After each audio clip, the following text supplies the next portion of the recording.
बेटियों के सम्मान में नहीं आएगी आंच, सम्राट चौधरी ने कर दिया बड़ा ऐलान। बिहार की लाडली बिटिया मैथिली ठाकुर भी हो गई गदगद, योगी की तरह इस काम को दी मंजूरी। बिहार में योगी मॉडल पर तेजी से हो रहा काम, सम्राट चौधरी ने बनाया इस बार बेटियों के लिए तगड़ा प्लान। जानिए अब क्या करने जा रहे हैं बिहार के योगी सम्राट चौधरी। जब योगी बिहार में चुनाव प्रचार करने गए थे तो उन्होंने महिलाओं की सुरक्षा का वादा किया था, जिसे अब बिहार राज्य के गृह मंत्री सम्राट चौधरी ने पूरा कर दिखाया है। सम्राट चौधरी ने प्रण लिया है कि अब बिहार की बेटियों महिलाओं पर आंच तक नहीं आएगी। सिर्फ यही नहीं, सम्राट चौधरी ने कुर्सी संभालते ही महिलाओं और छात्राओं की सुरक्षा को नंबर 1 प्राथमिकता बताते हुए यूपी के योगी मॉडल पर एंटी रोमियो स्क्वाड लागू करने का ऐलान किया। जिस तरह उत्तर प्रदेश में छेड़छाड़ और मंचलों पर सीधी कार्रवाई होती है, ठीक उसी तरह अब बिहार में भी सड़क, बाजार, स्कूल, कॉलेज के बाहर मंचलों की खैर नहीं होगी। सम्राट चौधरी का ये सख्त रुख देखकर सोशल मीडिया पर भी चर्चा तेज है।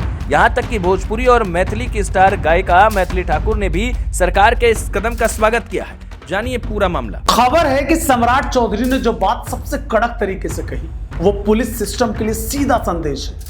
उन्होंने चेतावनी दी कि अगर किसी युवती या छात्रा से छेड़खानी हुई तो सिर्फ आरोपी ही नहीं गिरेगा, बल्कि लापरवाही करने वाली पुलिस पर भी कार्रवाई होगी। यानी अब छेड़खानी का मामला दबाने, टालने या बहाना बनाने का जमाना खत्म हो चुका है।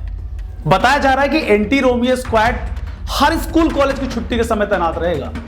इसके साथ पिंक पुलिस भी उन्हीं जगहों पर नजर रखेगी जहां लड़कियों की आवाजाही ज्यादा रहती है। इस फैसले के बाद चर्चा है कि बिहार में कानून व्यवस्था को लेकर बड़े स्तर पर बदलाव की तैयारी है। आपको बता दें, एंटी रोमियो स्क्वाड, जिसे बिहार में मंचलों की कमर तोड़ने वाला हथियार माना जा रहा है, यह स्क्वाड यूपी में 2017 से चल रहा है और इसके नतीजे भी सामने आए हैं। यूपी के मिशन शक्ति अभियान के दौरान इस स्क्वाड ने लाखों स्थानों पर चेकिंग की, करीब 4 करोड़ लोगों की जांच की गई, हजारों मंचलों पर एफआईआर दर्ज की गई और हजारों की गिरफ्तारियां हुई। यह मॉडल महिलाओं की सुरक्षा के लिए सबसे सफल माना गया है। सम्राट चौधरी इसी मॉडल को बिहार में जड़ से लागू करना चाहते हैं, ताकि किसी लड़की को कॉलेज जाते समय डर ना लगे, किसी मां बहन को बाजार में जाते वक्त मंचलों की चिंता ना हो। बिहार सरकार इस योजना को लेकर पूरी तरह से सख्त और गंभीर नजर आ रही है। रिपोर्ट्स की माने तो यूपी मॉडल की सबसे बड़ी खासियत यह है कि एंटी रोमियो स्क्वाड आम वर्दी में नहीं, बल्कि सादे कपड़ों में काम करता है। इसमें महिला और पुरुष दोनों कांस्टेबल होते हैं, जो बिना बताए भीड़ में घूमते हैं और जैसे ही कोई संदिग्ध हरकत दिखती है उसे मौके से पकड़ लिया जाता है, दबोच लिया जाता है। बिहार में भी यही रणनीति अपनाई जाएगी, खासकर कॉलेज, स्कूल, कोचिंग सेंटर, चौराहे और बाजार, बस स्टैंड जैसी जगह पर स्क्वाड की सबसे ज्यादा तैनाती होगी। सम्राट चौधरी ने पुलिस अधिकारियों को यह भी निर्देश दिया है कि किसी भी मामले में शिकायत आने से पहले ही एक्शन दिखना चाहिए। अपराधियों पर नकेल कसना ही नहीं, बल्कि लोगों में सुरक्षा की भावना पैदा करना भी सरकार की प्राथमिकता है। जानकार मानते हैं कि सम्राट चौधरी जिस अंदाज में फैसले ले रहे हैं, उससे बिहार की राजनीति में एक नया संदेश जा रहा है कि अब सूबे में योगी स्टाइल शासन दिखेगा।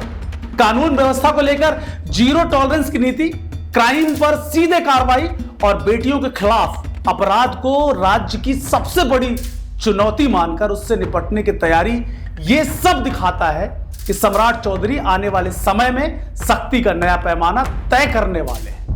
उनके इस रुख के बाद विपक्ष भी असहज है, क्योंकि महिलाओं की सुरक्षा पर सवाल उठना अब आसान नहीं होगा। बिहार में बेटियों के अपमान पर सीधी कार्रवाई का संदेश अब गांव-गांव तक पहुंच रहा है। दावा है कि बिहार में एंटी रोमियो स्क्वाड और पिंक पुलिस की तैनाती न सिर्फ बेटियों की सुरक्षा बढ़ाएगी, बल्कि समाज को भी एक मजबूत संदेश देगी। अब आने वाले दिनों में इसका असर जमीन पर दिखने वाला है, क्योंकि पुलिस को भी साफ आदेश दे दिया गया है कि मंचलों पर नरमी नहीं बरतनी है। इस पूरे प्लान ने बिहार में नई उम्मीद जगा दी है कि अब बेटियां निर्भय होकर घरों से निकलेगी और बिहार भी कानून व्यवस्था के मामले में बड़े राज्यों की कतार में खड़ा होगा।